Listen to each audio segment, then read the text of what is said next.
I just wanted to say thanks for the outpouring of love and kindness since we shared about our second miscarriage this year. For this video, I kind of thought I'd just speak from my heart, kind of sharing my raw feelings about everything and what happened. Most of the details are on my last YouTube video. I shared about going through this last miscarriage. This is our fourth miscarriage. We had 2 miscarriages before we got pregnant with our first baby Crew, and then this is my second miscarriage after our second baby Indy. I never thought I would go through 4 miscarriages. Nobody prepares you for this. I just grew up thinking like you get pregnant super easy.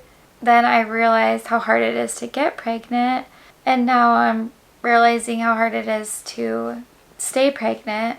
Even though we've been through miscarriages in the past, this one was a big shock for both of us. We've just been feeling ready and we were really excited, and I think it felt really right for both of us. I've never seen Josh so excited to have a baby. It's just confusing when something feels really meant to be. A lot of people tell me that they just try not to get attached and try not to get excited until after the first trimester.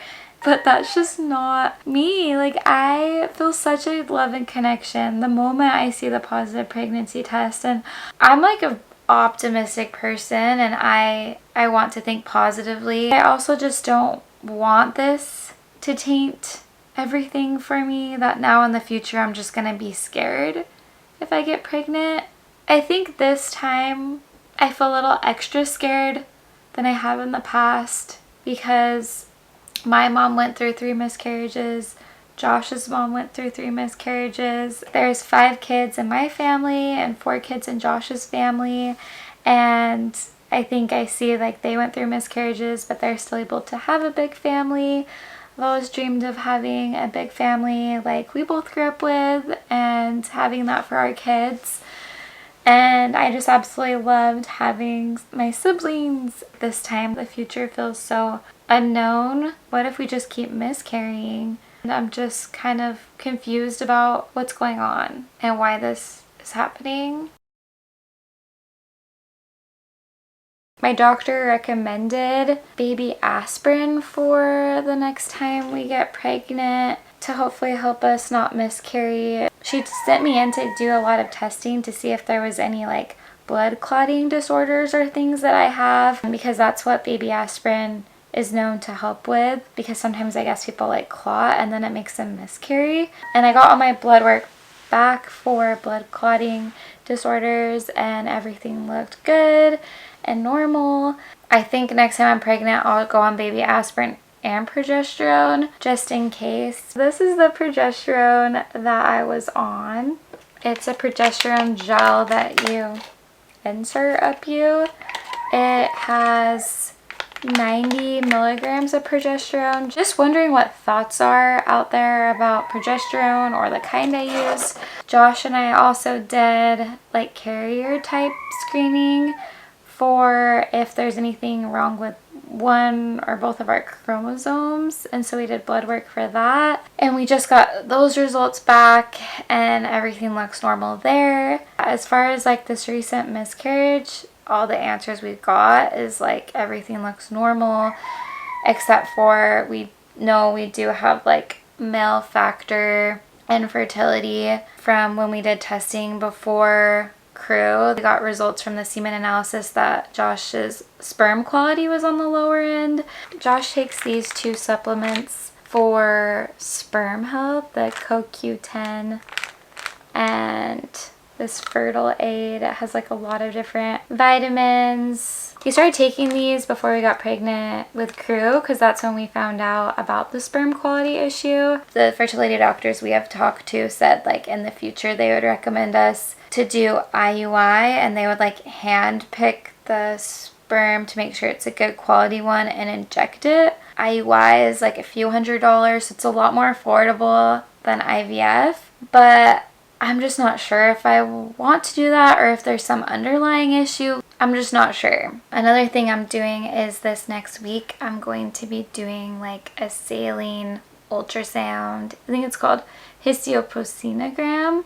I did this before I got pregnant with Crew as well. Sometimes recurrent miscarriages can happen when there's like polyps or scar tissue.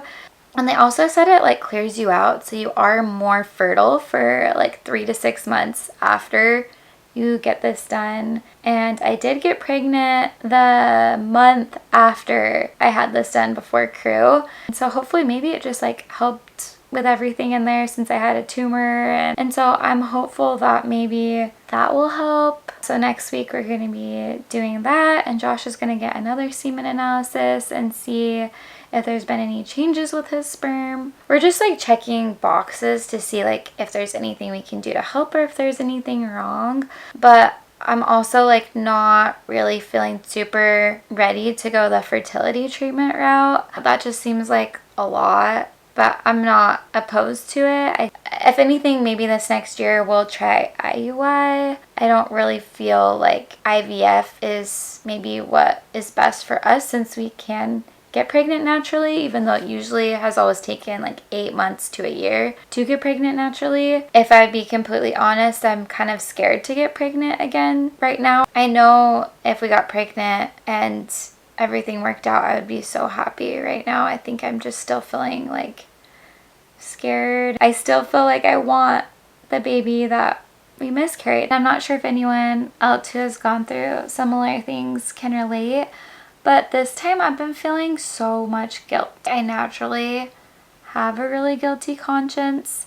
I've just been struggling feeling guilty for being sad. You know, you get the comments like, well, you have 2 beautiful kids. Like, look at the 2 beautiful kids you have. And I completely agree that I have 2 beautiful kids, which I am so grateful for. And it's more than I could ever ask for. They are such miracles, and it does make me feel even more grateful for them and just want to soak in every second with them. I really just feel like life in general is so precious and fleeting that I want to just enjoy this time with my family. I'm honestly just trying to stay hopeful, to enjoy where we're at, and to like find the new normal again, I guess, because we were imagining our lives one way and now just like, okay, thinking that it might not happen for a while again, and accepting that is all just kind of a process. And I guess like this has been a little therapeutic for me just to like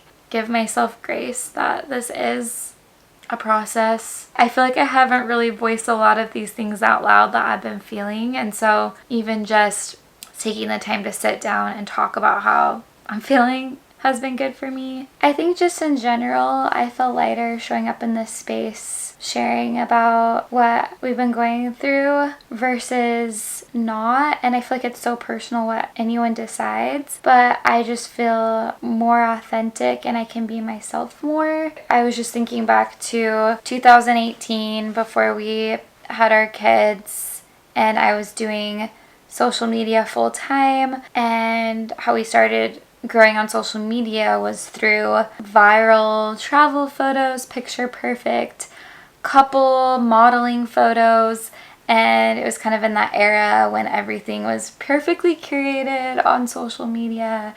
And I was also during that time struggling with infertility, had just gone through my 2nd miscarriage, and it was very traumatic because I had a tumor inside of me that we had to remove, and which is called a molar pregnancy, and I have a whole video on that, so I won't go into that.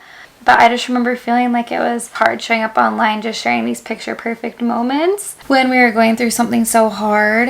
And it was hard being on social media, seeing everybody else's picture perfect moments and everybody announcing their pregnancies. As vulnerable as it feels to share, it feels better showing up as myself than feeling like I'm putting on a face. It really honestly has been such a gift for me throughout these years to connect to other women who are going through similar things. Truly grateful for such an amazing community, and truly my heart goes out to anybody who is trying to balance things like this during the holidays. I truly hope that if you are going through something hard this holiday season, that you can find little bits of joy and that you can feel loved.